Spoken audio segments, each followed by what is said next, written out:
दोस्तों, कैसे हैं आप सब। आज की हमारी कहानी है बेटे का फर्ज। मीनल सुबह सुबह जब रसोई में चाय बनाने गई तो रसोई में मिट्टी के चूल्हे की जगह गैस का चूल्हा और सिलेंडर देखकर वह आश्चर्य से भर गई थी। उसके मन में बार बार यही विचार आ रहा था कि यह सिलेंडर और गैस का चूल्हा आखिर कौन लाया था। उसके पति जब से कोरोना वायरस से बीमार हुए थे तब से उनकी नौकरी भी छूट गई थी, जिसकी वजह से उनका हाथ भी तंग रहने लगा था। इस कोरोना वायरस ने उनकी खुशहाल जिंदगी में जैसे आग ही लगा दी थी। मीनल के पति राजेश एक प्राइवेट कंपनी में सुपरवाइजर की नौकरी करते थे। उनके दो बेटे थे। बड़ा बेटा रमन एक कॉलेज से एमबीए कर रहा था और छोटा बेटा अभी 12वीं कक्षा में पढ़ता था। उसके पति की कमाई से आराम से घर का खर्चा चल जाता था। मीनल के दोनों बच्चे बाहर पढ़ाई के लिए चले जाते थे और वह घर पर अपने सास ससुर की सेवा करती थी। उनके जीवन की गाड़ी सुख के साथ चल रही थी, परंतु उसे एक ही समस्या थी कि उसकी सास ससुर को मिट्टी के चूल्हे का बना खाना ही पसंद आता था, जिसकी वजह से मीनल को बेहद परेशानी होती थी। चूल्हे में लकड़ी से आग जलाते वक्त धुएं के कारण वह बेहद परेशान हो जाती थी और कभी कभी धुएं के कारण उसकी आंखों में दर्द हो जाता था और उसे बहुत तेज खांसी भी उठने लगती थी। एक दिन वह अपनी सासू माँ से बोली, मम्मी जी गैस का चूल्हा मंगवा दो। मुझे मिट्टी के चूल्हे में आग जलाते वक्त आंखों में बहुत दर्द होता है और बहुत तेज खांसी भी उठती है, जिससे मेरी तबीयत भी खराब हो जाती है। उसकी बात सुनकर उसकी सासू माँ गुस्से से बोली, मैंने पूरी जिंदगी चूल्हे पर खाना बनाया, मुझे तो कभी कोई परेशानी नहीं हुई। तुझे चूल्हे पर खाना बनाते हुए 4 दिन नहीं हुए और तू परेशान हो गई। हमें तो चूल्हे का खाना ही भाता है। अपनी सास की बात सुनकर मीनल चुप हो गई। जब वह अपने पति से इस बारे में कुछ कहती तो उसके पति भी साथ देने की बजाय उल्टा अपनी मम्मी का ही साथ देते। उसका बेटा रमन उसकी हालत देखकर बहुत परेशान हो जाता था। वह दुखी होकर बहुत बार अपनी माँ से कहता, मम्मी आप दुखी मत हो, जब मेरी नौकरी लग जाएगी तो सबसे पहले मैं आपको गैस चूल्हा और सिलेंडर ला कर दूंगा।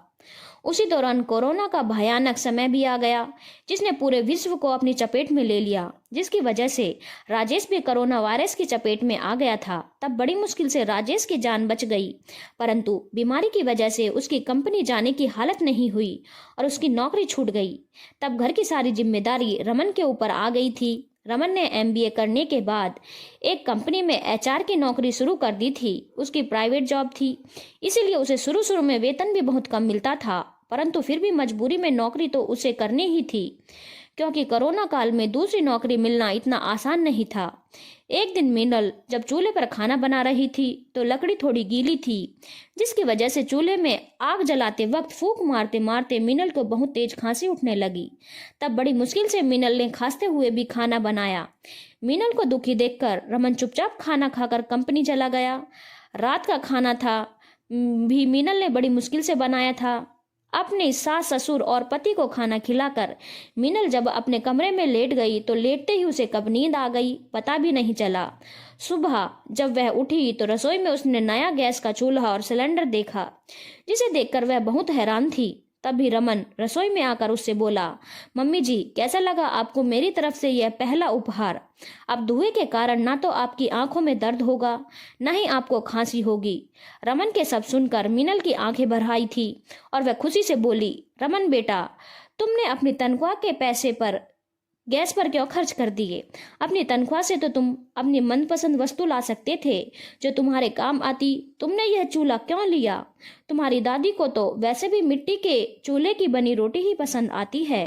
यदि वह गुस्सा हो गई तो। तब रमन मुस्कुराते हुए बोला, मम्मी जी मेरे लिए सबसे मनपसंद तोहफा आपकी खुशियां हैं और आपकी परेशानी दूर करना मेरा फर्ज है। यह गैस ही है जिससे मेरी मम्मी को कोई परेशानी नहीं होगी।